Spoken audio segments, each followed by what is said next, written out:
เราใช้ชีวิตตามความรักของพระเจ้าเรื่องสำคัญเราสามารถให้ความรักของพระคริสต์ครอบครองก็ได้หรือเราเอาเรื่องแอลกอฮอล์มาครอบครองตัวเองก็ได้พระวิญญาณให้พวกเขามีโอกาสที่แต่งตั้งความรักของพระเจ้าในชีวิตถ้าเขายอมรับเรื่องนี้นะครับเขาโตขึ้นได้อย่างลาดและตั้งมั่นในความรักที่สุดความแสนดีของพระองค์ความดีของพระองค์ผ่านทางชีวิต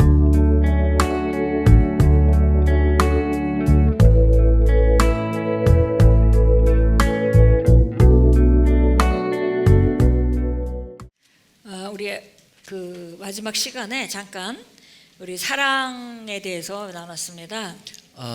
เมื่อกี้นะครับเราพูดถึงเรื่องความรักของพระคริสต์ใช่ไหมครับ 그런데 우리가 이거는 성경에 이미 나와 있는 얘기죠. เรื่องนี้นะครับจะอยู่ในพระคัมภีร์มีหลายที่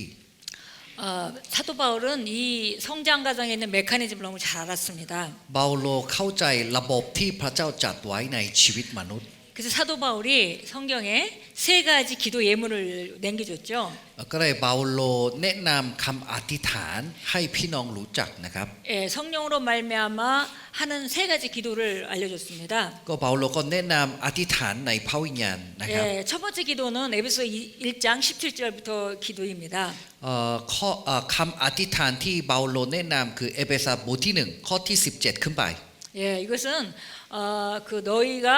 그 기도할 때 내가 너희가 지혜와 계시의 영이 있기를 위해서 기도한다 했습니다. ข้าพเจ้าขออธิษฐานให้ท่านทั้งหลายมีความประจักษ์แจ้งเพื่อให้รู้ถึงพระองค์ 내가 기도하는 것은 하나님께서 너희에게 지혜와 계시의 영을 주셔서 하나님을 알게 하시고 ขอให้มีความประจักษ์แจ้งวิญญาณแห่งความประจักษ์แจ้งเพื่อให้รู้ถึงพระองค์ 성도 안에서 부르심의 소망이 무엇이며 เพื่อให้รู้ว่ามรดกที่พระองค์จัดไว้คืออะไร 그 유업이 얼마나 풍성한가를 알게 하기를 원한다. และอยากให้มรดกที่พระองค์เตรียมไว้มันยิ่งใหญ่มากแค่ไหน 그래서 우리가 그걸 계시기도라고 하죠. ก็เลยคำอธิษฐานนี้เราเรียกว่าคำอธิษฐานประจักษ์แจ้งครับ 첫 번째는 우리 안에 계시가 일어나기 위해서 기도했습니다. เราอธิษฐานเพื่อเรามีความประจักษ์แจ้งขึ้นมา 그리고 3장에 가게 되면 แล้วก็ถ้าเข้าไปในบทที่ 예, 에베소 3장 보겠습니다. 3เราจะอ่านเอเฟซัสบทที่3ด้วยกันนะครับ 예, 3장 예, 14절 이하에 가게 되면 ข้อที่14ขึ้นไป 요거 우리가 1장 17절 기도를 계시 기도라고 부르고요. ก็เอเฟซัสบทที่1ข้อที่17คำอธิษฐานความประจักษ์แจ้ง 그다음에 에베소 3장 기도를 우리가 능력 기도라고 부릅니다. เอเฟซัสบทที่3เรียกว่าคำอธิษฐาน 예, 우리가 다 ฤทธา 능력으로 นุภา 살기를 พ 원하시죠. ทุกคนก็อยากจะดำเนินชีวิตด้วยฤทธานุภาพของพระเจ้าใช่ไหมครับ 예, 그런데 여기 그 능력 기도에서는 แต่ 그 คำอธิษฐาน 사랑이 เปาโล 굉장히 중요한 것을 알 수 있습니다. ดูก็ 사랑이 สร้าง 예. คำอธิษฐานเปาโลที่พูดถึงเรื่องฤทธิ์อำนาจของพระเจ้าเขาพูดถึงเรื่องความรักของพระคริสต์ 14절부터 19절까지 읽겠습니다. ข้อที่14ถึง19เราจะอ่านด้วยกันนะครับบทที่3 14ถึง19นะครับ1 2 3เพราะเหตุนี้ข้าพเจ้าจึงคุกเข่าต่อพระบิดาคำว่าบิดาของทุกตระกูลในสวรรค์ก็ดีบนแผ่นดินโลกก็ดีมาจากคำว่าพระบิดานี้ข้าพเจ้าทูลขอให้ประทานความเข้มแข็งภายในจิตใจด้วยฤทธานุภาพที่มาทางพระวิญญาณของพระองค์แก่พวกท่านตามพระสิริอุดมของพระองค์ให้พระคริสต์ประทับในใจของท่านโดยความเชื่อให้ท่านได้อย่างราดและตั้งมั่นอยู่ในความรักข้าพเจ้าทูลขอให้ท่านสามารถเข้าใจร่วมกับธรรมิกชนทั้งหมดถึงความกว้างความยาวความสูงความลึกคือให้ซาบซึ้งในความรักของพระคริสต์ซึ่งเกินความรู้เพื่อพวกท่านจะได้รับความบริบูรณ์ของพระเจ้าอย่างเต็มเปี่ยมเอเมน 네, 보니까 그 17절입니다. 너희가 사랑 안에서 뿌리를 내리고 토를 닦으라고 되어 있죠. ข้อที่17บอกว่าให้ท่านได้อย่างราดนะครับ 네, 18절에 모든 성도들과 함께 그 넓이와 길이와 깊이와 높이가 얼마인가를 잘 깨달을 수 있게 해주시며 แล้วก็ข้อที่18บอกว่าขอให้ท่านสามารถเข้าใจร่วมกับธรรมิกชนทั้งหมดความกว้างความยาวความสูงความลึก 예, 사랑 안에서 그리스도의 사랑 안에서 우리가 그 뿌리를 잘 내리고 털을 닦으라고 되어 있고요. เขาก็บอกว่าต้องเอาอย่างลาดและตั้งมั่นในความรักเลย 그 사랑의 넓이와 깊이와 길이가 높이가 얼마인가를 깨달을 수 있게 해달라고 했습니다. ขอให้ท่านเข้าใจเรื่องความรักของพระเจ้าความกว้างความลึกความยาวนะครับ 예, 19절에 지식을 초월한 그리스도의 사랑을 알게 되면 그리고 하나님께서 하나님의 모든 충만함으로 우리 여러분을 채울 수 있다고 말하고 있습니다. 19ก็บอกว่าถ้าสับซึ้งในความรักของพระคริสต์ซึ่งเกินความรู้เพื่อพวกท่านได้รับความบริบูรณ์ของพระเจ้าเต็มเปี่ยม 지혜와 계시의 영을 알게 해달라고도 했고 ก็เลยข้อแรกขอให้ท่านทั้งหลายมีความประจักษ์แจ้ง 그 후에는 그리스도의 사랑 안에서 다 털을 잡고 그다음에 뿌리를 내리라고 되어 있습니다. แล้วก็จากนั้นไปนะครับอย่างลาดตั้งมั่นอยู่ในความรัก 그리고 그분의 사랑의 깊이와 높이와 길이와 넓이를 깨달으라고 되어 있습니다. แล้วก็ขอให้เข้าใจพี่น้องเข้าใจความรักความกว้างความยาวความลึก 예, 그렇게 될 때 비로소 하나님의 충만하신 것을 하나님 우리를 충만케 하실 수 있다는 것입니다. ก็จากนั้นไปนะครับพระองค์สามารถให้เราเติมเต็มด้วยความเพียงบริบูรณ์ของพระองค์ 그러니까 만약에 우리가 이런 하나님의 사랑을 우리가 장착시키지 않는다면 ถ้าเราไม่เอาอย่างลาดในความรัก 하나님이 그분의 충만하심을 충만케 하는 상당히 제한적이라는 걸 알 수 있습니다. พระองค์ก็ลำบากนะครับลำบากที่ให้เราเต็มเปี่ยมด้วยกับความอุดมบริบูรณ์ของพระองค์ 그렇기 때문에 성령님께서는 우리가 말씀 안에서 말씀의 주되심에 우리를 양보하고 살아갈 때에 จึงพระวิญญาณเรายอมให้พระวิญญาณเป็นเจ้านายของเรา 그 다음 단계로 사랑의 주되심으로 살아갈 수 있도록 우리를 인도하십니다. งั้นพระวิญญาณบริสุทธิ์ที่อยู่ข้างในเราจะนำเราถึง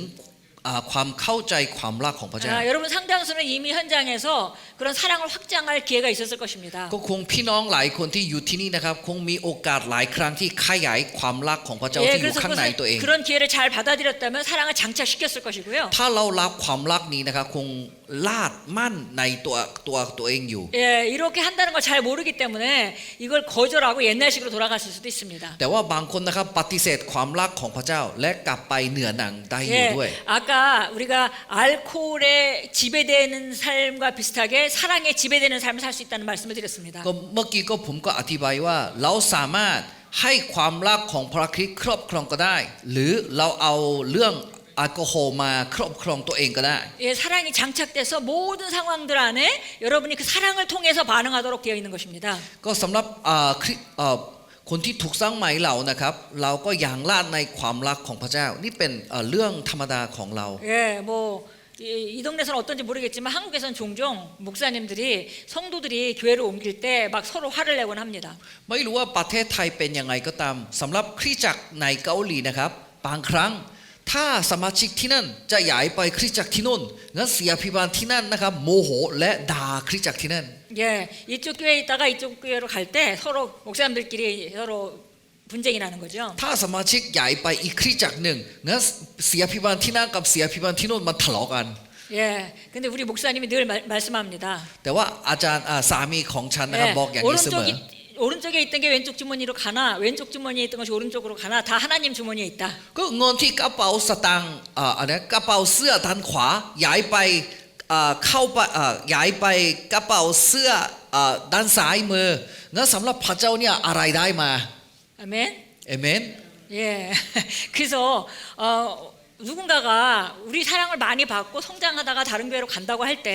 ก็เลยบางคนนะครับโตในคริสตจักรเราและย้ายไปคริสตจักรอื่น 예, 그래서 화낼 일이 아닙니다. มันไม่ใช่เรื่องที่น่าโมโห 예, 자유가 있는 것이죠. เพราะว่าเขาก็มีเสรีภาพอิ 예, สระ 그리고 그동안 우리 교회에서 서로 사랑을 나누고 섬기는 사이였다면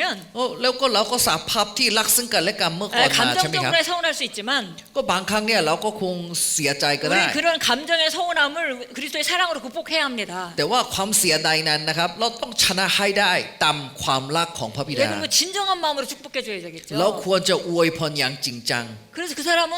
갈 자유가 있는 것입니다. เขามีเสรีภาพที่ย้ายไปคริสตจักรอื่นนะครับ 예, 가서 또 배우고 다시 돌아올 수도 있죠. ถ้าเขาเรียนรู้ที่นั่นและเขาไม่พอใจกลับมาก็ได้ 예, 여러분들은 그런 거 가지고 만약에 우리가 분쟁을 한다면 그건 세상 사람들과 똑같은 모습으로 살아가는 เลย 것입니다. ถ้ามีพี่น้องใครที่มันทำตัวแบบนี้อยู่นะครับงั้นเราไม่แตกต่างกับของโลก 예, 사람들이 이 사랑을 장착시키는 걸 잘 모를 때 ก็พี่น้องหลายคนนะครับยังไม่ ติดตั้งความรักของพระเจ้าใน 예, ใน 사랑으로 ในตัวเอง 기능하는 걸 잘 모를 때 이런 분란들이 일어납니다. ถ้าเราไม่เรียนรู้วิธีการสำแดงความรักของพระเจ้าเรื่องนี้จะก่อขึ้นบ่อย 예, 그러나 우리가 그리스도 예수의 눈으로 본다면 แต่ว่าถ้าเรามองแต่ละคนตามสายตาของพระเจ้า 예, 우리가 그 사람의 그 사람으로 그 사람을 품어주고 또 좋게 보내주는 것이 우리가 해야 될 일입니다. งั้นเราก็หนุนใจเขาให้ไปที่นั่นก็เป็นเรื่องที่ดี 그래서 우리는 사람들이 딴 교회로 옮길 때 앉혀놓고 아주 좋게 얘기합니다. ก็เลยมีสมาชิกใครที่อยากจะย้ายไปคริสตจักรที่อื่นงั้นพวกเราก็บอกกับเขาว่า 예, 어떤 면에서 그 사람이 우리 교회에서 헌신하다가 떠나는 거 쉬운 일이 아니죠. ก็จริงๆย้ายคริสตจักรก็ไม่ง่ายสำหรับเขาด้วย เพราะว่าเขารับใช้เต็มที่ที่โบสถ์เรา 예, มา 여기 친구들도 다 있고 한데 떠나는 거 쉬운 일이 아닙니다. เพื่อนก็อยู่นี่แต่เขาย้ายไปคริสตจักรอื่นไม่ใช่เรื่องง่าย 그러나 그가 떠나기로 결정했을 때는 어떤 이유가 있을 것입니다. แต่ถ้าเขาตัดสินใจว่าย้ายไปไม่ความว่าเขาก็มีสาเหตุของมันเอง 내가 그 사람을 충분히 만족시켰다면 안 갔을 것입니다. คงดิฉันให้เขาพอใจทุกเรื่องที่เราให้ได้งั้นเขาก็คงไม่ย้ายโบสถ์ 그래서 그럴 때 우리는 진심으로 축복해 줍니다. ก็เลยมีสมาชิกแบบนั้นมาหาเราอวยพรเต็มที่ให้เขา 가서 연락 끊지 말고 서로 연락 잘 하라고 얘기해 주고요. ก็เมื่อไหร่ก็ติดต่อเราได้นะ 그리고 우리 교회에서 무슨 집회 있거든 언제든지 참석하라고 얘기합니다. แล้วก็เรามีใครเมื่อไหร่ก็สามารถเข้าได้นะ 예, 안 볼 사람 같이 딱 끊고 그러지 말라고 얘기해 줍니다. ก็เราก็สอนพี่น้องว่าจะไม่ต้องตัดความสัมพันธ์เลย 잘 갔다가 또 때에 따라 다시 오기도 해요. ก็บางครั้งถึงเวลาแล้วเขากลับมาได้ด้วย 예, 갈 자유도 있고 올 자유도 있는 것입니다. เขาก็มีเสรีภาพที่ไปที่อื่น และเขามีเสรีภาพที่กลับมาที่ 예, นี่ด้วย 하나님의 집이잖아요. เพราะว่านี่เป็นบ้านของพระเจ้า 아멘. เอเมน 예, 우리가 사랑으로 장착하는 것은 매우 중요한 일입니다. เพราะฉะนั้นเราใช้ชีวิตตามความรักของพระเจ้าเรื่องสำคัญ 그런데 저희가 주변에 정말 그 목회 사역을 수십 년씩 하고도 그걸 극복하지 못한 사람들을 봅니다. แต่ว่าเราก็เห็นผู้รับใช้หลายคนที่ไม่ดำเนินตามความรักนั้น 너무 안타까워요. ก็ดิฉันเองก็เสียดายกับพวก 분명히 เขา 성령님께서 그 사람에게 사랑을 장착시킬 그런 기회를 주었을 것입니다. คงพระวิญญาณให้พวกเขามีโอกาสที่แต่งตั้งความรักของพระเจ้าในชีวิต 그래서 그것을 겸손하게 받아들여서 장착하지 않고 거절한 것이죠. ถ้าเขายอมรับเรื่องนี้นะคะเขาโตขึ้นได้แต่เขาปฏิเสธ 예, 어쩌면 이런 걸 본 적이 없을 수도 있습니다. คงเขาไม่ได้เห็นรูปภาพนี้ 그러나 แบ 이제 บ 여러분은 นี้ 이제 봤기 때문에 แต่ว่าพี่น้องที่อยู่ที่นี่เห็น 예, วิธี 우리가 การ 어떻게 해야 ดำเนิน 될지를 ชีวิตความรักก็เลยรู้ 우리가 ว่า 어떻게 될지 알겠습니다. เราควรจะทำยังไงในกรณีนั้น 아멘. เอเมน 예, 그래서 우리가 사랑으로 장착하는 것은 매우 중요한 เพราะฉะ 일입니다. นั้นเราแต่งตั้งในความรักของพระเจ้าเป็นเรื่องสำคัญ 예, 이 단계를 넘어가지 않으면 ถ้าเราไม่พันเรื่องนี้นะครับ 그냥 일반적인 말씀 가운데 살 수밖에 เรา 없습니다. ก็แค่ดำเนินชีวิตพระวจนะที่เรากำลัง 예, รู้ 로마서 อยู่ 12장 เฉย 1절 이하는 말했습니다. ๆร่วมบทที่ 12 ขึ้นไปบอกว่า 예, 너희 마음을 새롭게 함으로 변화를 받아 ต้องได้รับการเปลี่ยนจิตใจใหม่ 하나님의 선하시고 เพื่อ 하나님의 온전하시고 ความเสนดีของพระองค์ 하나님의 기뻐하시고 하나님의 온전하신 뜻이 무엇인지 입증하도록 하라. ก็เลยพิสูจน์ความเสนดีของพระองค์ความดีของพระองค์ผ่านทางชีวิตของคุณ 예, 잠깐만 언급을 드리자면 하나님의 선한 뜻은 하나님의 말씀에 나와 있는 뜻입니다. พระทัยของพระเจ้าเป็นข้อพระคัมภีร์ของพระเจ้าที่เขียนไว้ 그러니까 ในหนัง 영적으로 สือ 성장하지 않고는 선하신 뜻 이상 즉 하나님의 받아들이시는 뜻 그다음에 온전하신 뜻 가운데로 나갈 수가 없습니다. ถ้าเราไม่ประสบการณ์เรื่องการเติบโตฝ่ายวิญญาณนะครับเราไม่สามารถเข้าไปพระทัยของพระเจ้ามากกว่านี้ไม่ได้ 예, 하나님의 말씀 가운데 그냥 살아가면 그거는 선하신 뜻 가운데 사는 것입니다. ถ้าเราดำเนินชีวิตในพระทัยของพระเจ้าไม่ความว่าเราก็จะใช้ชีวิตในระดับที่นั่น 그러나 하나님의 받아들이는 뜻이라는 것은 แต่ว่าจะมีพระทัยของพระเจ้าที่มากกว่านี้ 여기는 여기 성경에는 어떻게 돼 있나요? 봐야 될 이걸 것 같아요. 정확한 예, 기뻐하시는 뜻이라고 돼 있나요? 받아들이는 뜻이라고 돼 있나요? 기뻐하는 뜻이 기뻐하시라고 돼 있어요. 예, 예, 원래 이게 첫 번째 건 선한 뜻이고요. 두 번째 것은 하나님이 받아들이는 뜻입니다. ข้อพระคัมภีร์นั้นนะครับเขาข้อแรกก็คือความดีของพระองค์นะครับ 예, 받아들이는 뜻이라는 건 뭐냐면 성경에 나와 있지는 않아요. ความดีของพระองค์คงเป็นเรื่องที่ไม่ใช่เขียนในพระคัม 그렇죠. ภีร์ 우리가 아가페 사랑으로 지배되었기 때문에 이런 상황 가운데 하나님이 어떻게 하실 줄 아는 것입니다. แต่ว่าไม่ใช่เขียนพระคัมภีร์ให้ชัด แต่ว่า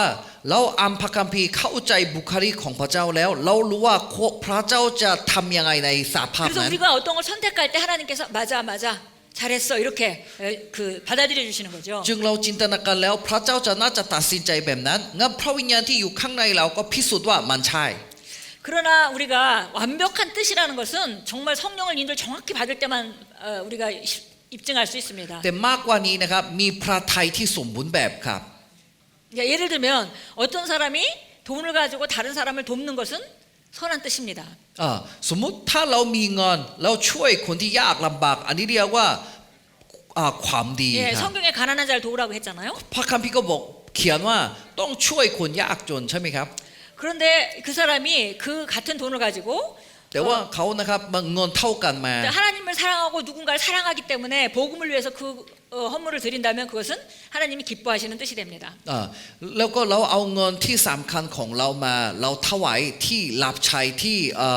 เราคิดว่าจะน่าจะถูกต้องงั้นอันนี้เป็นความดีครับ 그러나 그것이 그 우리가 물질적인 제한이 있기 때문에 그것이 정확하게 가장 좋게 쓰여지는 방식이 있겠죠. แต่ว่าเรามีเงินที่จำกัดจึงเราก็หาวิธีที่เหมาะสมมากที่สุดใช่ไหมครับ 그것은 성령의 정확한 인도를 받을 때만 가능한 것입니다. เพราะถ้าเราอยากจะทำแบบนั้นนะครับเรา 네, ต้องการ 성령께 양보되어진 삶을 살 때 ต้องการชีวิตที่ถ่อมตัวลงแด่พระเจ้าพระวิญญาณนะครับ 그럴 때 그것을 정확하게 누구에게 줘야 될지를 알게 되는 거죠. งั้นพระวิญญาณก็บอกให้ว่าเราให้ใคร 영적으로 어린 사람들은 선한 뜻 가운데 살 수밖에 없어요. ถ้าเด็กฝ่ายวิญญาณนะครับเขาต้องใช้ชีวิตในความดีของพระองค์ 그러나 우리가 사랑에 양보되어서 사랑을 장착하고 살아갈 때 우리는 하나님의 기뻐하신 뜻으로 살 수 있습니다. แต่เมื่อเราติดตั้งความรักของพระเจ้านะครับเราใช้ชีวิตตามความดีของพระอง 예, ค์ได้ 우리가 복음 전하는 거 한번 예를 들어보겠습니다. ยกตัวอย่างนะครับเรื่องการออกไปประกาศ 예, 마태복음 28장에 너희는 가서 모든 민족의 복음을 전하고 제자를 삼으라고 했습니다. มาทิว 28 บอกว่าจงออกไปสร้างสาวกของเรา 예, 그래서 어디든지 가는 게 선한 뜻이에요. ก็พระทัยของพระเจ้าความดีของพระองค์ก็ 그래서 คือให้ทุกคนไปข้างนอก 예, 그래서 바울은 선교 여행을 시작했습니다. ก็เลยเปาโลก็จะไปรับใช้แต่ละจัง 예, หวัด 그 마음 속에는 아시아 쪽이 마음에 있었습니다. ก็ในจิตใจของเปาโลนะครับเขาอยากไปที่เอเชีย 그래서 아시아 쪽으로 가려고 했습니다. ก็เลยเขาตั้งใจไปเอเชียนั้น 근데 성령이 비두니아로 가려고 할 때 막았죠. แต่ว่าพระวิญญาณบริสุทธิ์ห้ามไปที่นั่น 그래서 그 다음에 사도 바울은 어디로 갈지 몰랐습니다. ก็เลยเปาโลไม่รู้ว่าเขาต้องไปไหนต่อ 그래서 기도하는데 마게도냐 사람이 이리 와서 우리를 좀 도와주세요라는 환상을 보게 됩니다. ก็เลยตอนที่เปาโลอธิษฐานเพื่อทิศทางที่เขาไปนะครับเขาเห็นคนมาเคโดเนียที่เขาเรียกเขา 예, 그래서 그들이 전도팀이 방향을 바꿔서 마게도냐를 가게 되죠. ก็เลยทีมประกาศของเปาโลนะครับจะไปมาเคโดเนีย 마게도냐 첫 성에 빌립보에서 루디아라는 그 자주장사를 만나게 됩니다. ที่เมืองฟิลิปปีนะครับเขาเจอนักธุรกิจคนหนึ่งที่เป็นผู้หญิงชื่อว่าลูเดียนะครับ 제가 말씀드리고 싶은 것은 우리가 성장하지 않으면 그냥 선한 뜻 가운데 살 수밖에 없다는 것입니다. ก็ถ้าเราไม่ประสบกันเรื่องการตบโตนะครับงั้นยังไงก็เราต้องใช้ชีวิตตามความดีของพระองค์ 예, 로마서 12장 2절 말씀같이 우리가 마음을 새롭게 할 때만이 우리가 선하신 뜻, 기뻐하시는 뜻, 온전한 뜻으로 나아갈 수 있습니다. อย่างที่โรมบทที่12ข้อที่1บอกว่าจงเปลี่ยนจิตใจใหม่เพื่อเราได้รู้ว่าความดีของพระองค์และความสมบูรณ์ของพระองค์คืออะไรมีขั้นตอนที่ไปที่นั่นนะค 예, รับ 마음을 어떻게 새롭게 합니까? เราเปลี่ยนจิตใจใหม่ยังไงครับ 하나님의 말씀의 주도됨으로 말미암아 나오는 새롭게 값- 하죠. เราเปลี่ยนจิตใจใหม่ได้ เฉพาะช่วงที่เรารับพระคำของพระเจ้า 하나님의 사랑의 양보됨으로 말미암아 주도됨으로 말미암아 새롭게 합니다. ก็เลยความรักของเรานะครับได้รับความรักของพระเจ้าแล้วเราเปลี่ยนจิตใจใหม่ตามความรักนั้น 예, 성령과 친밀해짐으로 말미암아 더 완전한 뜻 가운데로 나가는 것입니다. เรานะครับใกล้ชิดกับพระวิญญาณบริสุทธิ์แล้วเราเข้าไปพระทัยของพระเจ้าที่สมบูรณ์ 예, 우리가 이제 오늘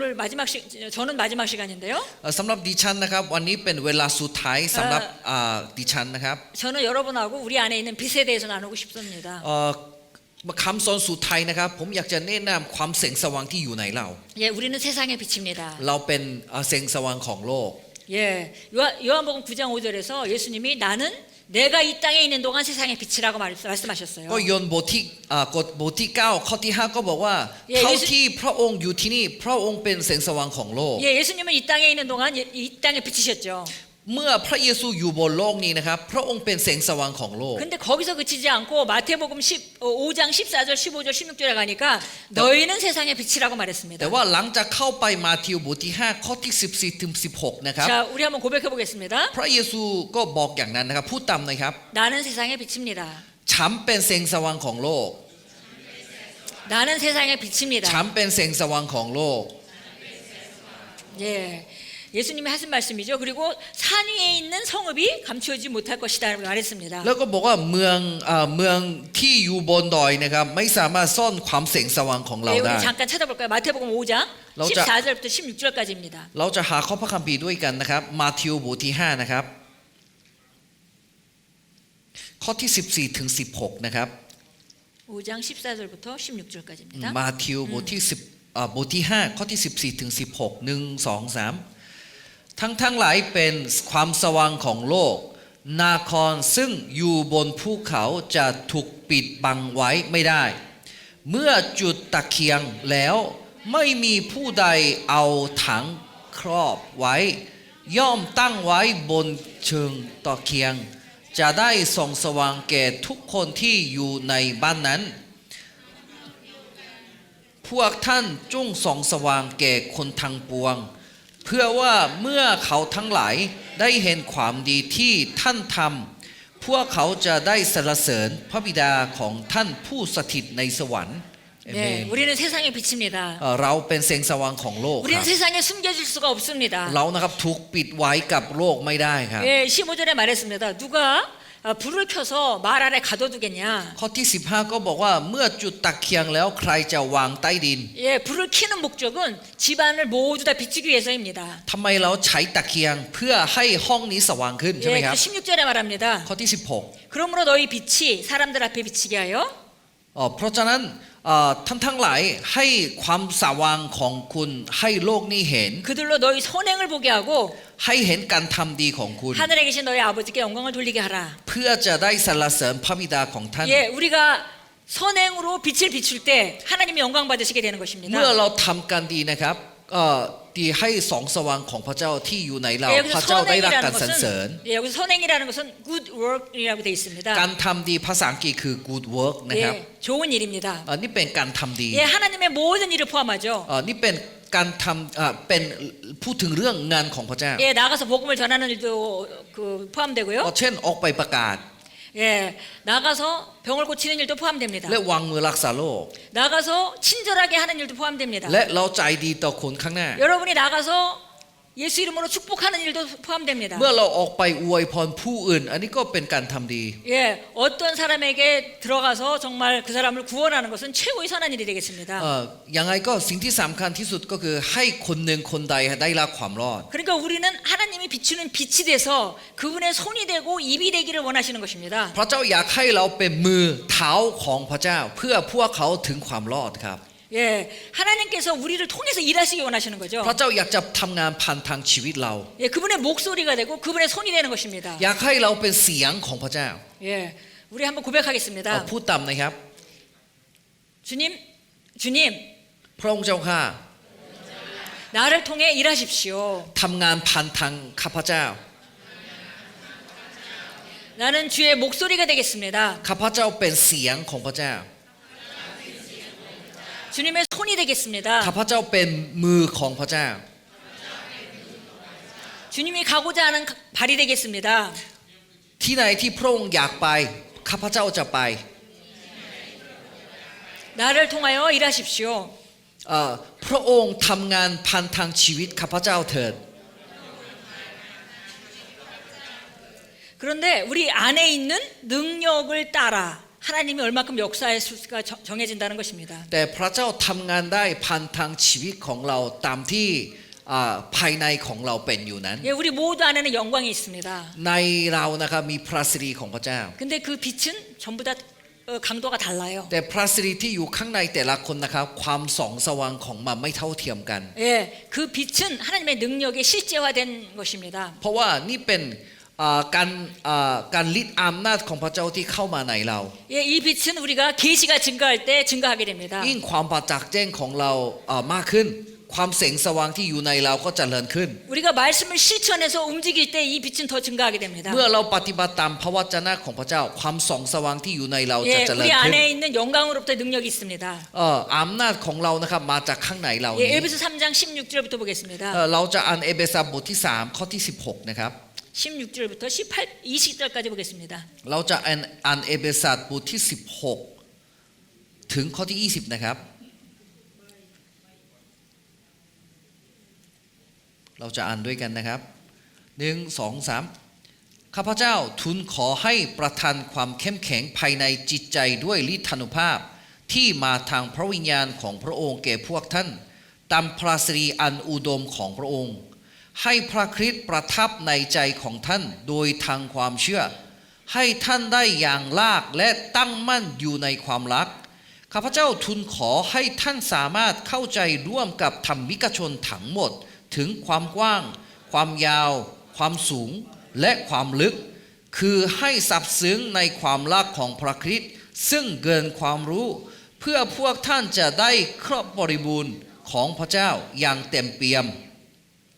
예, 18절에 보니까 ข้อที่ 18 เขียนว่า 예, 그 사랑의 넓이와 길이와 깊이와 높이가 얼마인가 깨달을 수 있게 해달라고 했습니다. ขอให้ท่านสามารถเข้าใจถึงความรักของพระเจ้าที่กว้างขนาดไหนยาวสูงลึก 예, 여기서 잘 깨달을 수 있게 하는 깨닫는 단어는 ที่นี่ใช้คำว่าความเข้าใจนะครับ 예, 카탈란바노라는 단어로 되어 있는데요. 네. 카탈란바노. คาเทลัมบาโลนะครับ 예, 이것은 정말 깊이 이해해서 คือแปลว่ามันเข้าใจลึกมาก 예, 그것이 내게 되는 것을 말합니다. จนได้เป็นของตัวเอง 예, 아까 우리가 계시를 받을 때 새로운 계시를 받을 때 그 빛이 증가한다고 그랬죠. เมื่อเราได้รับความประจักษ์แจ้งนะครับงั้นความแสงสว่างจะเจริญขึ้นใช่ไหมครับ 예, 20절에 보니까 ข้อที่ 우리 안에서 역사하시는 능력을 따라라고 얘기했습니다. 20 ข้อที่ 20 ก็บอกว่า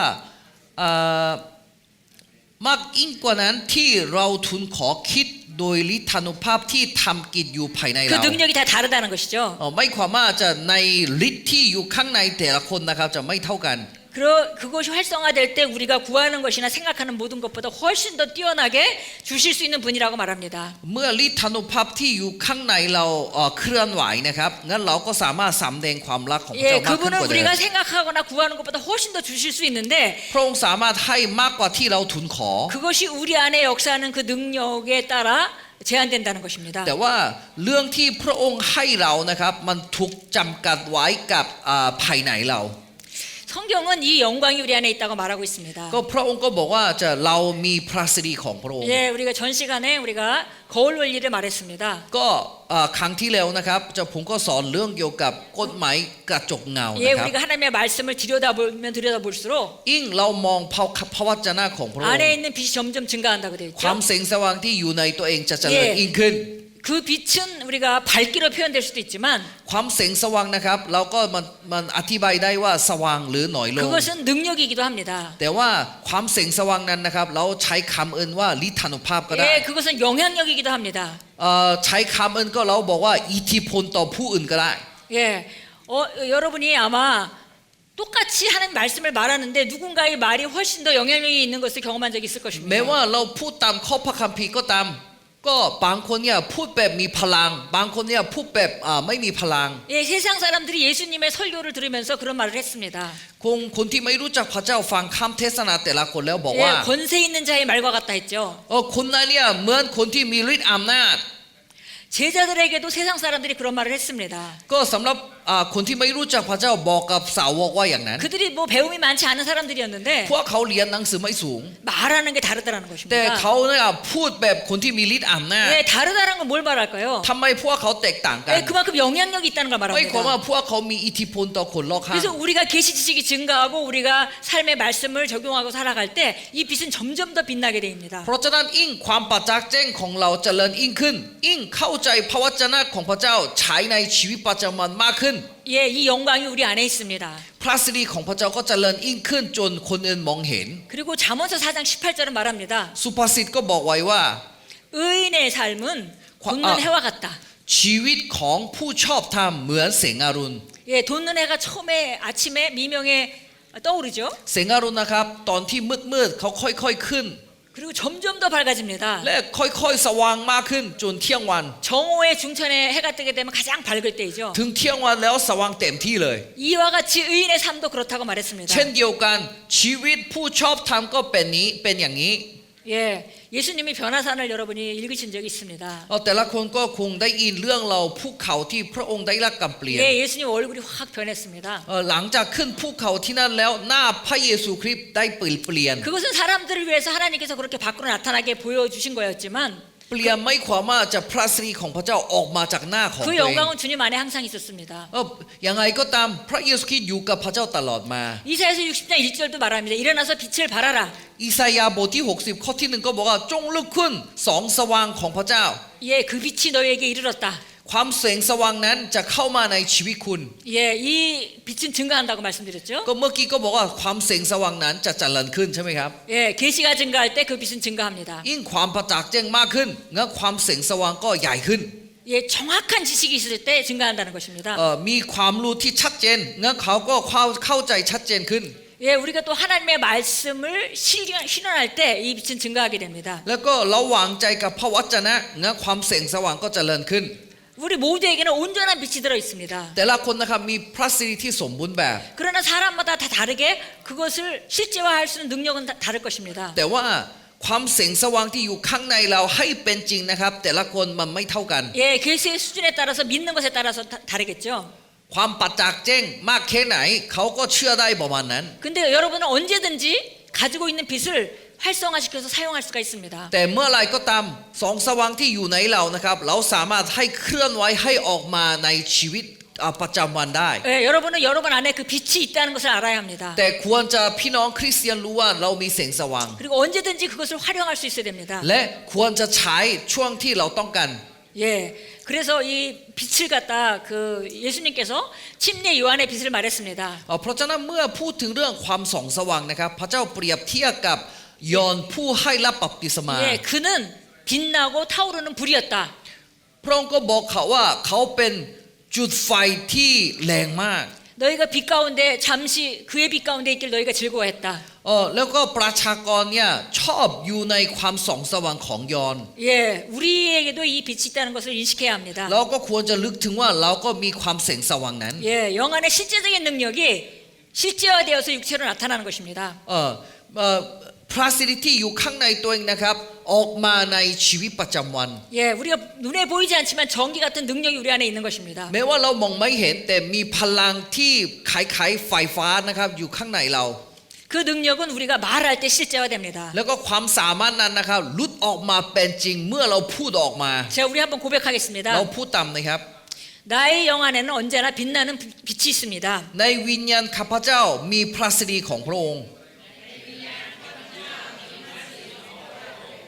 그러므로 나에게는 우울한 날은 없습니다. เพราะฉะนั้นข้าพเจ้าไม่มีวันโศกเศร้า 나는 언제나 성령으로 충만합니다. ข้าพเจ้าเต็มล้นด้วยกับพระวิญญาณเสมอ 영 안에서 내 영 안은 밝게 빛나고 있습니다. วิญญาณข้าพเจ้าสว่างมาก 영광에서 영광으로 สว่างมากจากพระสิริสู่พระสิริ 능력에서 능력으로 จากอำนาจสู่อำนาจ 나는 앞으로만 위로만 갑니다. ข้าพเจ้าก้าวไปข้างหน้าขึ้นไปข้างบน 나는 매일 증가하는 영광으로 전진합니다. ข้าพเจ้าก้าวไปข้างหน้าตามพระสิริที่อยู่ข้างในข้าพเจ้า 여러분이 말할 때 그 영광은 실제화되는 것입니다. เมื่อเราพูดออกมานะครับพระสิรินั้นเป็นจริงในชีวิตเรา 네, 여호와는 나의 목자신 내게 부족함이 없습니다. พระยาเวห์เป็นผู้เลี้ยงดูข้าพเจ้าไม่ขัดสน 그렇게 여러분이 말을 말할 때 เมื่อเราพูดออกมา 그 실제로 그 영광은 실제화되는 พระ 것입니다. สิรินั้นกลายเป็นจริงในชีวิตประจำวันเรา 여러분이 나는 성령으로 충만합니다. 말할 때 그것은 실제화되는 ถ้า 것입니다. เราบอกว่าเราเต็มล้นด้วยกับพระวิญญาณจากนั้นไปเราเต็มล้นด้วยกับพระวิญญาณ 예, 이렇게 우리가 말할 때 이것은 실제화됩니다. พูดแล้วเป็นจริง 예, 말씀을 고백할 때 이것은 실제화되는 것입니다. เมื่อพูดตามพระวจนะกลายเป็นความจริง 예, 우리가 말씀을 선포할 때 우리 안에는 무슨 일이 일어나고 있습니다. เมื่อเราพูดพระวจนะของพระเจ้านะครับมีบางอย่างก่อขึ้นในเรา 예, 영 안에 영광이 빛나기 시작하는 것입니다. จากนั้นไปนะครับในวิญญาณพระสิริที่อยู่ในวิญญาณของเราจะเคลื่อนไป 예, 이것이 바로 우리가 말씀의 묵상이 필요한 일입니다. นี่เป็นสาเหตุที่เราเฝ้าเดียว ภาวนาพระวจนะของพระองค์ 여러분 안에 그 능력이 있어도 말하지 않으면 나타나지 않을 것입니다. แม้ว่าเรามีฤทธิ์อำนาจของพระองค์ก็ตามถ้าไม่พูดไม่มีอะไรก่อขึ้น 야고보서 3장 2절에서는 ยากอบบทที่3ข้อที่2 우리가 모두 다 말에 실수가 있는데 말에 실수가 없다면 온전한 자다라고 ก็ 말했습니다. บอกว่าคนที่สมบูรณ์แบบเนี้ยเป็นคนที่ควบคุมปากของตัวเองจนพูดไม่ผิด 예, 그러면서 말하죠. 내가 먹다 정말 빠이와. 말이 강하지만 재갈을 물려서 방향을 조종한다고 말했습니다. เพราะฉะนั้นเรือนะครับเขาเป็นตัวใหญ่ แต่ว่าแค่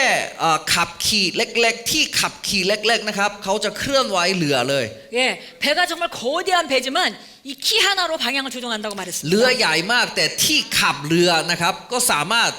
ย้ายไปย้ายมาได้ 예, 요만한 작은 불씨 하나 떨어져서 온 산을 태운다고 말했습니다. ก็ไฟเล็กๆนะครับเขาตกในต้นไม้งั้นจะไฟไหม้ทั้งภูเขาเลย 그 모든 비유는 바로 말의 위력에 대해서 말하고 있는 ก็ 것입니다. กำลังพูดถึงเรื่องพลังแห่งคำพูดครับ 그래서 우리가 우리 자신이 하고 싶은 말을 하는 것이 아니라 เพราะฉะนั้นเราไม่ใช่พูดสิ่งที่เราอยากพูด 하나님 말씀을 바르게 한다면 우리는 우리 삶을 조종할 수 있습니다. แต่ถ้าเราพูดตามพระวจนะงั้นเราสามารถครอบครองชีวิตของเรา 예, ได้ 큰 배가 키 하나로 움직이듯이 ก็เหลือใหญ่นะครับ แค่ที่จับที่ขับเล็กๆ จะสามารถ 예, เราใหญ่ 말이 ไปใหญ่มาได้ 심심하지만 재갈 하나로 움직이듯이 แล้วก็ถังอัวนะครับเราก็ขี่เขาได้ที่อุปกรณ์ที่เล็ก 예, ๆเท่านั้นเอง 작은 불씨가 큰 불을 산불을 일으키듯이 เจ้าไฟเล็กๆตัวเล็กๆนะครับเขาทั้งไฟไหม้ทั้งภูเขา 여러분의 입으로 여러분의 삶을 바꿀 수 있는 것입니다. ปากของเราก็สามารถเปลี่ยนชีวิตของตนเองได้ 예, 여러분 안에 빛이 있고 그것을 잘 다루는 것이죠. ในเรานะครับจะมีพระสิริของพระเจ้า และเราสามารถ 예, ใช้มันได้ 여러분이 말할 때 그 빛은 나가서 역사할 것입니다. เราเมื่อเราพูดออกมาพระสิริก็ออกมา 그 안에 있는 빛을 잘 가꾸는 것이 너무 중요하고요. เพราะฉะนั้นเรานะครับจะดูแลในพระสิริของมัน 여러분의 모든เป็น 삶 เรื่อง 가운데 สำคัญ 이것을 풀어놓는 것은 너무 중요한 일입니다. เพราะฉะนั้นเมื่อเราใช้พระสิรินั้นนะครับชีวิตของเราจะก้าว 예, หน้า 다른 말로 하면 이건 성령의 충만함을 나타내는 것이죠. พูดง่ายๆก็นี่เป็นสภาพที่เต็มล้นด้วยกับพระวิญญาณ 예, 그래서 에베소 5장 18절은 말합니다. เพราะฉะนั้นเอเฟซัสบทที่5บอกว่า 술 취하지 말고 성령의 충만함을 받으라. อย่าเมาเหล้าแต่เต็มล้นด้วยกับพระวิญญาณ 예, 많은 사람들은 술 취하지 말고 성령의 충만함을 받으라 그러니까 이것은 술에 관한 성경 구절이라고 이해합니다. แต่ละคนอ่านข้อพระคัมภีร์นี้แล้วบอกว่ากำลังพูดถึงเรื่องเหล้าอยู่ 예, 근데 술 취하는 것의 얘기가 아니라 이것은 지금 성령 충만에 대한 얘기를 하고 있는 거예요. มันไม่ใช่พูดถึงเรื่องเหล้าแต่พูดถึงเรื่องเกี่ยวกับเต็มล้นด้วยกับพระวิญญาณ 사람들이 술이 취하게 되면 술의 영향력을 계속 받고 있는 것이죠. แต่มีใครที่เมาเหล้านะครับเขายังอยู่ใต้อิทธิพลของแอลกอฮอล์นะครับ 성령의 충만함을 받게 되면 그 성령의 지배를 계속 받게 되는 것입니다. ถ้าเราเต็มล้นด้วยกับพระวิญญาณนะครับเราก็ถูกครอบครองใน 예, พระวิญ 그렇게 ญาณ 하는 방식이 그 에베소 5장 18절 이하에 나타나 있습니다. วิธีชีวิตนั้นนะครับอยู่ในเอเฟซัสบทที่5ข้อที่ 예, 우리 한번 18นะครับ 나가서 읽도록 เราจะ 하겠습니다. อ่านข้อพระคัมภีร์นี้ด้วยกันนะครับเอเฟซัสบทที่5ข้อที่18ถึง20นะครับเราจะอ่านด้วยกันนะครับ1 2 3และอย่าเมาเหล้าเอาเงินซึ่งจะทำให้เสียคนแต่จงเต็มเปี่ยมด้วยพระวิญญาณจงปราดรายกันด้วยเพลงสดุดีเพลงนมัสการและเพลงไฟจิตวิญญาณคือร้องเพลงและสดุดีจากใจของพวกท่านถวายองค์พระผู้เป็นเจ้าจงขอบคุณพระเจ้าคือพระบิดาอยู่เสมอสำหรับทุกสิ่งทุกอย่างในพระนามของพระเยซูคริสต์องค์พระผู้เป็นเจ้าของเราเอเมน 예, 우리가 성령을 충만하게 하는 것은 이제 하나님의 말씀을 선언하는 것이고 ก็วิธีที่เต็มล้นด้วยกับพระวิญญาณข้อแรกคือพูดตามพระวจนะของพระองค์ 예, 성령을 또 다시 충만하게 불러일으키는 것은 방언을 말하는 것이고 และวิธีการเต็มล้นด้วยกับพระวิญญาณอีกข้อหนึ่งคือพูดภาษาพระวิญญาณบริสุทธิ์ 그 다음에 성령을 이렇게 불러일으키는 두 가지 방법이 여기 나와 있습니다. แล้วก็มีสองข้อที่เราเต็มล้นด้วยกับพระวิญญาณบริสุทธิ์ได้นะครับ 예, 시와 찬송과 영적인 노래로 지어 말하고 แล้วก็ที่นี่ก็ต่อไปว่าจงปราดรายการด้วยเพลงสดุดีและเพลงนมัสการ 예, 너희 마음으로 주께 노래하며 아름다운 곡조를 만들고 และเพลงไฟร้องเพลงไฟจิตวิญญาณ 예, 우리가 찬양할 때 우리가 찬송가도 부르고 그 시도 부르죠. ตอนที่เราร้องสรรเสริญพระเจ้านะครับแล้วก็ ร้องเพลงสดุดีใช่ไหม 그리고 ครับ 우리가 방언 찬양도 하고 บางครั้งเราก็ร้องเพลงด้วยพระวิญญาณ 또 บริสุทธิ์ 노래를 지어서 말하기도 และ 합니다. บางครั้งก็เราก็แต่งเพลงเองด้วย 이럴 때 우리 안에 있는 그 성령의 능력이 그 불러일으켜지는 것입니다. ช่วงนั้นแหละฤทธานุภาพของพระเจ้าเราให้หลุดออกมาใช้ 예, 삶에 돌아가서는 그 성령 충만함을 지속하는 방법이 또 나옵니다. ที่นี่นะครับจะมีวิธีที่เต็มล้นด้วยกับพระเจ้า 20절입니다. ข้อที่ 항상 모든 일에 우리 주 예수 그리스도 이름으로 하나님 아버지께 감사를 드리며 20 จงขอบคุณพระเจ้าคือพระบิดาอยู่เสมอ 예, 감사드리는 삶. ชีวิตที่ขอบคุณพระองค์ 예, 이것이 우리 안에 있는 빛이 계속 활성화되게 만드는 นี่ 것입니다. เป็นวิธีการพระสิริทำงานไหนเรา 예, 하나님을 두려워하고 서로 복종하라. ก็ข้อพระคัมภีร์ก็บอกว่าต้อง 예 ถ่อมตัวลง 늘 하나님께 감사하는 삶이고 서로를 존중하고 서로에게 겸손하게 복종하는 삶입니다. นี่เป็นวิธีชีวิตที่ให้เกียรติผู้อื่นนะครับ 그런 삶을 살 때 우리 안에 있는 빛은 계속 빛나게 되는 เมื่อ 것입니다. เราใช้ชีวิตตามนี้นะครับพระสิริที่อยู่ข้างในเรานะครับสว่างขึ้น 그래서 ครับ 여러분 안에 있는 빛을 여러분이 잘 관리해야 되겠습니다. เพราะฉะนั้นพระสิริที่อยู่ข้างในคุณนะครับคุณต้องดูแลเอง 예, 이 능력을 따라 하나님께서 역사하실 수 있습니다. เพราะว่าพระเจ้าทำงานได้ผ่านทางพระสิรินี้ 예, 오늘 네 가지를 얘기했죠. วันนี้นะครับพูดถึง4เรื่อง 예, นี้ 방언으로 기도하고 ที่หนึ่งอธิษฐานในจิตใจ 예, 말씀을 선포하고 และพูดตามพระ 네, คำ 입이 중요하다 했습니다. บอกว่าจะปากสำคัญนะครับ 하나님께 찬양하고 경배하고 ก็สรรเสริญพระเจ้า 예, 새 노래도 만들어 드리고 แล้วก็แต่งเพลงให้ร้อง 하나님께 늘 감사하고 และขอบคุณพระเจ้าเสมอ 그다음에 서로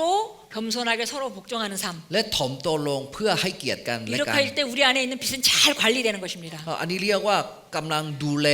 พระสิริที่อยู่ข้างในตัวเอง 예, 우리가 전 시간에 얘기했던 기쁨으로 살아가는 것과 관계가 있죠. ก็ครั้งที่แล้วนะครับดิฉันก็บอกว่า 늘 감사로 살아갈 때 그 빛은 계속 빛나게 되어 있습니다. เมื่อเราขอบคุณพระเจ้านะครับพระสิริที่อยู่ข้างในเราจะสว่างขึ้น 그러나 어떤 사람이 밖에 상황을 보면서 짜증내고 염려하고 두려움으로 산다면 ถ้าเราดำเนินชีวิตแบบกังวลและความมืด 우리 속 사람으로부터 우리 영으로부터 나오는 그 빛이 밖으로 역사할 수 없도록 우리가 차단하는 경우가 됩니다. เราเองนะครับตัดพระสิริของพระเจ้าไม่ให้ออกมาจากชีวิตเรา 여러분이 살아갈 때 여러분의 혼자의 힘으로 살아가는 것이 아닙니다. เราไม่ใช่ดำเนินชีวิตด้วยพลังของตัวเอง 예, 성령의 능력으로 살아가는 것이죠. เราดำเนินชีวิตด้วยฤทธานุภาพของพระเจ้า 그러면 이 능력이 역사하는 것들은 이렇게 전기가 규칙을 따라 흐르듯이 이런 역사를 따라서 움직이는 것입니다. วิธีทำงานฤทธานุภาพของพระเจ้านะครับก็มีระบบของมันนะครับเหมือนระบบไฟฟ้า 예, 누군가를 미워하는 마음, ถ้าเราเกลียดคนอื่น 불평한 마음, เรากังวลเรื่องเงิน 예, 짜증 부리는 거, ถ้าเรานะครับไม่พอใจ 예, 이런 것들은 전부 어둠을 불러오는 일입니다. เรื่องนี้นะครับเรียกความมืดมา 여러분 안에 있는 그 빛이 활성화돼서 나타날 수 없게 만듭니다. เรื่องนี้นะครับทำให้พระสิริที่อยู่ข้างในเราไม่หลุดออกมาทำงาน 예, 저와 여러분이 이 빛을 잘 관리해서 เพราะฉะนั้นเราควรจะดูแลพระสิรินี้ 정말 환하게 비춰서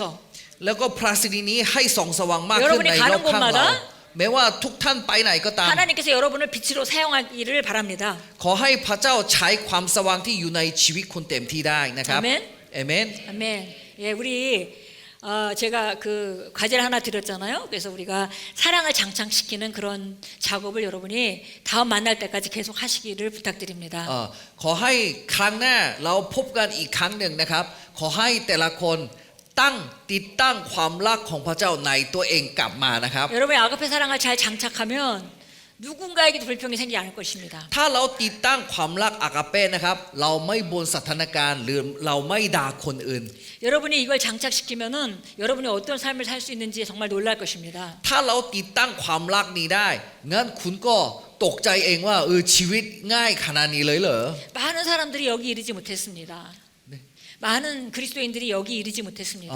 คริสเตียนหลายคนนะครับยังไม่ถึงขั้นตอนนั้นหลายคนมาก 예, 많은 사람들이 그냥 무작정 사랑하라는 얘기는 들었지만 ก็หลายคนได้ยินว่าต้องรักซึ่งกันและกัน 예, 사도 바울이 얘기했던 것 같이 하나님의 충만하심을 충만케 하는데 이것이 기본 키라는 것을 잘 모르는 것 같습니다. เพราะว่าพี่น้องคริสเตียนหลายคนนะครับเขาไม่รู้กุญแจที่ถึงที่นั่นคือกุญแจคือความ 예, รัก 많은 사람들은 그런 얘기를 들어보지도 못했습니다. หลายคนนะครับยังไม่เคยได้ยินเรื่องนี้ 그래 여러분은 그런 이야기를 들었으니 이제 훈련하고 장착시켜서 더 놀라운 삶으로 나아가십시오. พี่น้องแต่ละคนที่อยู่ที่นี่นะครับได้มีโอกาสที่ใช้ชีวิตตั้งลาดในความรักของพระเจ้าก็เลยก้าวต่อไปตามนี้นะครับ 예, 오늘 우리 마지막 저녁이기 때문에 우리가 함께 좀 기도하고자 합니다. คืนนี้นะครับเป็นคืนสุดท้ายก็เลยอยากจะอธิษฐานร่วมกับพี่น้องที่อยู่ที่นี่ 우리 사역자들이 또 여러분 기도를 해드릴 건데요. เราจะอธิษฐานเพื่อคุณนะครับ 예, 우리 기도는 그냥 무조건 받는 것이 아니라 다 목적이 있는 것이죠. อธิษฐานนะครับจะมีเป้าหมายหลายส่วนนะครับ 예, 그래서 특별히 우리가 이런 기도는 우리가 함께 모일 때 하나님이 약속하신 하나님의 임재가 있습니다. เมื่อเราวางมืออธิษฐานให้พี่น้องนะครับจะมีการทรงประทับของพระเจ้านะครับ 예, 뭐 집에 가서 혼자 우리가 말씀 안에서 우리가 성령 충만해질 수도 있지만 ใช่เรากลับบ้านแล้วอธิษฐานคนเดียวก็เราเต็มล้นด้วยกับพระวิญญาณ 예, 너희 두세 사람이 모인 곳에 내가 너희와 함께 한다는 약속이 있습니다. แต่พระเจ้าก็สัญญาว่า2-3 คนพี่น้องคริสเตียนมาร่วมตัวกันอธิษฐานพระองค์ก็อยู่ด้วย 예, 이럴 때 받는 안수의 그 기름 부음은 여러분이 과거에 극복하고자 하는 것에 계속 실패하는 경우에 그걸 극복할 수 있는 힘을 줍니다. ก็เลยการเจิมครั้งนี้ที่เราอยู่ที่นี่นะครับช่วยให้คุณก้าวไปข้างหน้ามากกว่าตอนที่คุณอยู่คนเดียว 네, 그리고 여러분이 이 사역을 잘 수행할 수 있는 또는 그런 능력을 보여주기도 합니다. แล้วก็การเจิมวันนี้นะครับทำให้คุณหลับใช้ได้ดีกว่าเมื่อก่อนนะครับ 네, 혹시 여기 아직 방언 안 하시는 분 있으실까요? ในที่นี้นะครับมีคนที่ยังพูดภาษาแปลกๆไม่ได้เลยครับช่วยยกมือขึ้นหน่อยครับมีใครพูดภาษาแปลกๆไม่เป็น 아, 네, 예, 그러면 응? บ่อใช่ไหมครับอะไรนะฮะได้할 수는 있는데 잘하지 못한다. 아, 네네. 그럼 이 시간에 더 유창하게 하시면 되겠습니다. ครั้งนี้จะพูดได้มากขึ้นนะครับ 예, 왜냐하면 우리가 여기까지 배웠듯이 굉장히 큰 무기이기 때문에 방언을 하는 건 굉장히 เพ 중요합니다. ราะว่าภาษาแปลกๆนั้นเป็นอาวุธของคริสเตียนก็เลยเป็นสิ่งสำคัญ 그래서 저희는 누구도 방언을 안 한 상태로 이 교실을 나가기를 원치 않습니다. เราไม่อยากให้คนที่พูดไม่เป็นออกจากห้องนี้นะครับ 예, 그래서 같이 기도를 하겠습니다. โอเคเราจะอธิษฐานด้วยกัน 여러분이 นะครับ 받을 것이 뭔지 정하시기 바랍니다. คุณก็ตั้งตัวไว้ในจิตใจนะครับว่าเราอยากได้อะไร 네, 정말 여러분 안에 있는 그 빛을 더 환하게 비추고 싶은 그런 열망도 좋고요. คุณมีความปรารถนาที่พระสิริของพระเจ้าอยากให้ออกมาทำงานไหวกว่าเดิม 예, 정말 오늘 들었던 그 사랑을 장착하는 일에도 하나님의 도움을 받을 수 있습니다. หรือบางครั้งปรารถนาว่าอยากจะติดตั้งความรักของพระเจ้าอย่างลาดมั่นคงกว่าเดิม 또 우리가 이런 그 같은 모임 이게 한 지체잖아요. เราเป็นพระกายเดียวกันใช่ไหมค 예, รับ 지체에 흐르는 기름 부음으로 여러분이 좀 더 정말 효율적인 전도 사역과 그런 치유 사역을 할 수도 있습니다. หลังจากเรารับการเจิมของพระเจ้าที่อยู่ที่นี่แล้ว คุณก็การรับใช้วางมือรักษาโรคได้ดีกว่าเดิม 예, ได้ 무엇이든지 여러분 열망이 있는 것을 구하시기 바랍니다. มีอะไรที่คุณมีปรารถนาในวันนี้นะครับวันนี้อธิษฐานได้ 예, 우리 사역자들이 돌아가면서 기도하도록 น้ำผู้ 하겠습니다. รับใช้จะอธิษฐานเพื่อคุณนะครับ 아멘. เอเมน 아멘. 예. 우리 함께 기도합니다. 이 시간에 우리 마음을 여시고 함께 기도하겠습니다. 자, 마음을 열고 편안한 마음으로 기도합니다. เราจะเปิดใจและอธิษฐานด้วยกันนะครับ 예, 여러분 안에 빛이 있습니다.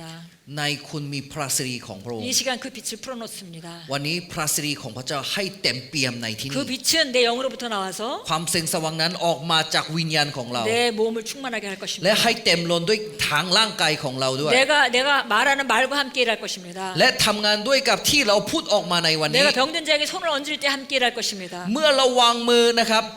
พระสิริที่อยู่ข้างในเราจะทำงาน